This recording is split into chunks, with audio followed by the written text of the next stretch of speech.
व्यास के मतानुसार दधीचि की माता चित्ती और पिता अथर्वा थे, इसीलिए इनका नाम दधीच हुआ था। दधीच प्राचीन काल के परम तपस्वी और ख्याति प्राप्त महर्षि थे। उनकी पत्नी का नाम गभस्थिनी था। महर्षि दधीच वेद शास्त्रों आदि के पूर्ण ज्ञाता और स्वभाव के बड़े ही दयालु थे। अहंकार तो उन्हें छू तक नहीं पाया था। वे सदा दूसरों का हित करना अपना परम धर्म समझते थे। उनके व्यवहार से उस वन के पशु पक्षी तक संतुष्ट थे जहाँ वे रहते थे। गंगा के तट पर ही उनका आश्रम था। जो भी अतिथि महर्षि दधीच के आश्रम पर आता, स्वयं महर्षि तथा उनकी पत्नी अतिथि की पूर्ण श्रद्धा भाव से सेवा करते थे। कहा जाता है कि एक बार इंद्रलोक पर वृत्तासुर नामक राक्षस ने अधिकार कर लिया तथा इंद्र सहित देवताओं को देवलोक से निकाल दिया। सभी देवता अपनी व्यथा लेकर ब्रह्मा, विष्णु व महेश के पास गए, लेकिन कोई भी उनकी समस्या का निदान न कर सका। बाद में ब्रह्मा जी ने देवताओं को एक उपाय बताया कि पृथ्वी लोक में दधीच नाम के एक महर्षि रहते हैं। यदि वे अपनी अस्थियां दान कर दें तो उन अस्थियों से एक वज्र बनाया जाए।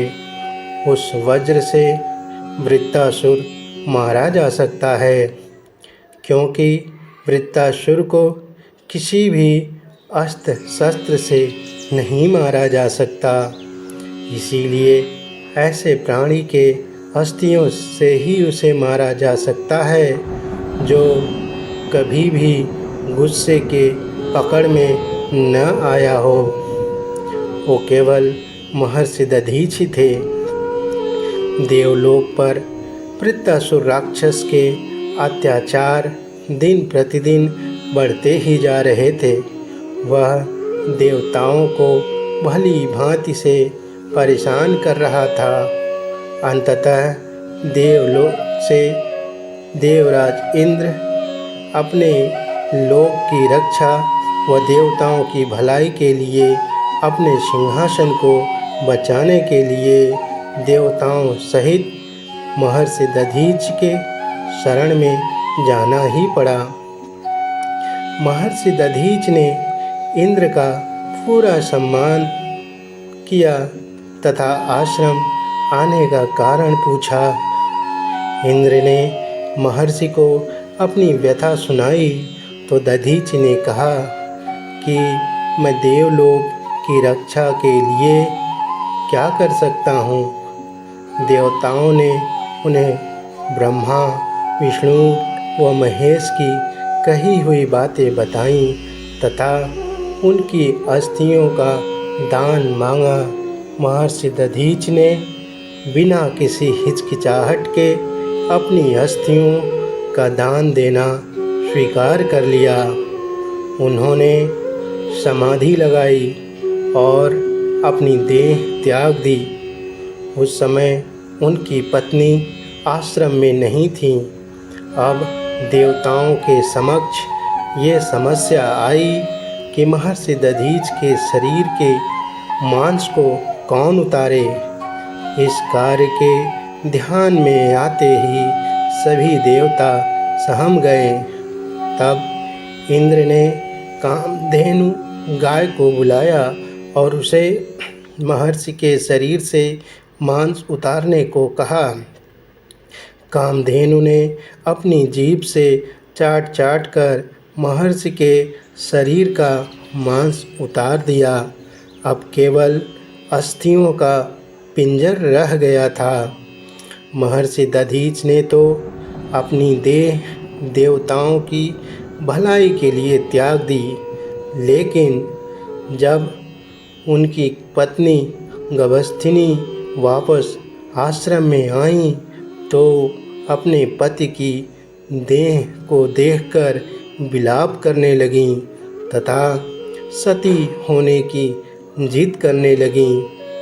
तब देवताओं ने उन्हें बहुत मना किया, क्योंकि वह गर्भवती थीं। देवताओं ने उन्हें अपने वंश के लिए सती न होने की सलाह दी, लेकिन गभस्थिनी नहीं मानी। तब सभी ने उन्हें अपने गर्भ को देवताओं को सौंपने का निवेदन किया। इस पर गभस्थिनी राजी हो गईं और अपना गर्भ देवताओं को सौंपकर स्वयं सती हो गईं।